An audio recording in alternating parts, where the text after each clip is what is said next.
ہمارے ذہنوں میں جو معیارات بیٹھے ہوئے ہیں وہ کیا ہے؟ کامیابی پیسے سے ہے، کامیابی جائیداد سے ہے، کامیابی کاروبار سے ہے، کامیابی شہرت سے ہے، کامیابی اقتدار سے ہے.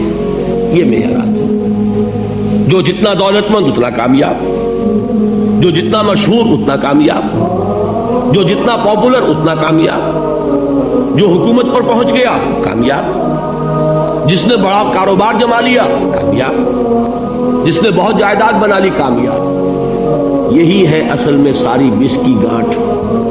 جو تصور کامیابی کا ہوگا اسی کے مطابق آپ کی بھاگ دوڑ ہوگی، اسی کے لیے جد و جہد ہوگی، اسی کے لیے توانائیاں صرف ہوں گی، اسی کے لیے دن رات کی مشقت ہوگی. یہ ہے اصل شے جس کی یہاں نفی ہو رہی ہے.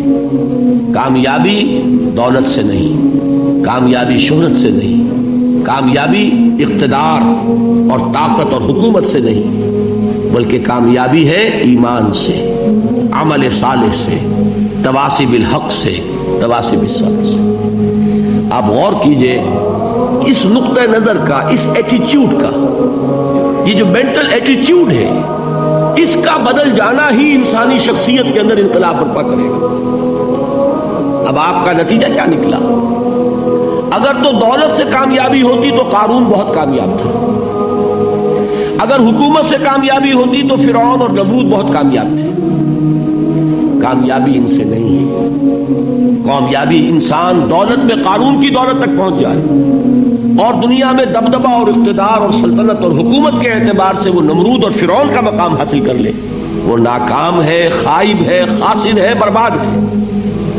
اور ابو ذر غفاری کامیاب ہے، چاہے ان کے پاس کچھ نہیں تھا، جھونپڑی تک نہیں تھی، کوئی گھر نہیں تھا.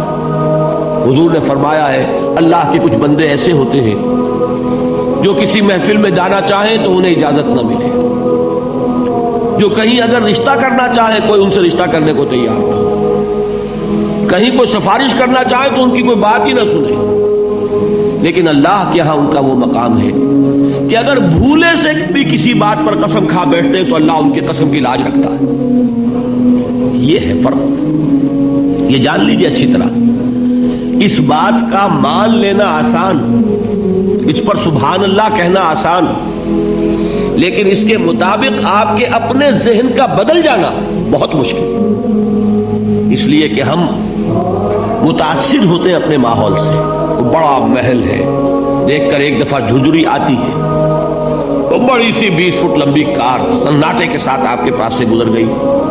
ایک دفعہ اعصاب کے اندر ارتعاش ہوتا ہے، محسوس ہوتا ہے بڑے یہ نصیبے والے لوگ ہیں، بڑے خوش نصیب، بڑے کامیاب. حالانکہ کچھ معلوم نہیں کہ یہی سب سے بڑی بد نصیبی ہو سکتا ہے کہ یہی سب سے بڑی ناکامی ہو. اگر ذہنوں میں یہ بات بیٹھ جائے کامیابی کس شے سے. یہی وجہ دیکھیے قرآن مجید میں بارہا آپ دیکھیں اولئک ھم المفلحون، یہ ہے لوگ کامیاب ہونے والے. آج یہ آپ نے نماز میں وہ آیات سنی، یا ایھا الذین آمنوا ارکعوا واسجدوا واعبدوا ربکم وافعلوا الخیر لعلکم تفلحون. اے ایمان والو، رکوع کرو، سجدہ کرو، اپنے رب کی پرستش اور بندگی کرو اور اچھے کام کرو تاکہ تم کامیاب ہو جاؤ. تو کامیابی کن چیزوں سے ہے؟ یہ ہے سب سے بڑا سبق. یہ ہمارے دل میں اگر بات بیٹھ جائے، ٹھک جائے، تو زندگی بدل جائے گی. صبح و شام بدل جائیں گے، نقشے بدل جائیں گے، بھاگ دوڑ کا رنگ بدل جائے گا، ویلیو سٹرکچر بدل جائے گا. آج وہ ایک چیز نہایت اہم نظر آ رہی ہے، کل نہایت غیر اہم نظر آئے گی. جیسے کہ حضور کی حدیث ہے مالی ولی دنیا، مجھے تمہاری اس دنیا سے کیا سروکار ہے.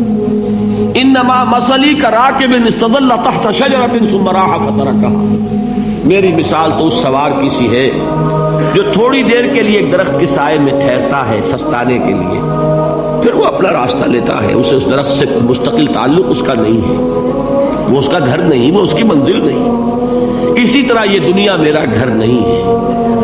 اب دیکھیے ہم کہتے ہیں انا للہ و انا الیہ راجعون، ہم تو مسافر ہیں، ہم اللہ کے پاس سے آئے، اللہ کی طرف ہمیں لوٹ جانا ہے. کن فی الدنیا کانک غریب و عابر سبیل، حضور فرماتے ہیں دنیا میں ایسے رہو جیسے کہ تم اجنبی ہو یا راہ چلتے مسافر ہو. لیکن یہ طرز عمل کب ہوگا؟ جبکہ یہ آیت ہمارے ذہنوں کے اندر بیٹھ گئی ہو. والعصر ان الانسان لفی خسر الا الذین آمنوا وعملوا الصالحات وتواصوا بالحق وتواصوا بالصبر. یہ ہے اصل بات جو میں نے عرض کیا تھا کہ میں بتاؤں گا صحابہ کیوں ایک دوسرے کو یاد دلاتے تھے. اس لیے کہ دیکھیے جیسے برف باری اگر ہو رہی ہو، آپ باہر نکلیں گے تو برف آپ کے کپڑوں پر جم جاتی ہے نا، تو آپ جھٹکتے ہیں کپڑوں کو تاکہ برف ہٹ جائے.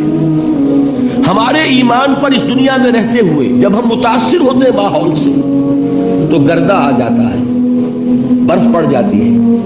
اس کو جھٹکتے رہنے کی ضرورت ہے، اور وہ جھٹکنے کی بہترین اور مؤثر ترین شکل یہی ہے کہ یاد رکھو کامیابی ان چیزوں سے نہیں ہے. چمک دمک جو ہے دنیا کی، یہ ساری چمک دمک جو تمہیں رجھا رہی ہے، جو تمہیں اپنے اندر گم کیے ہوئے ہے.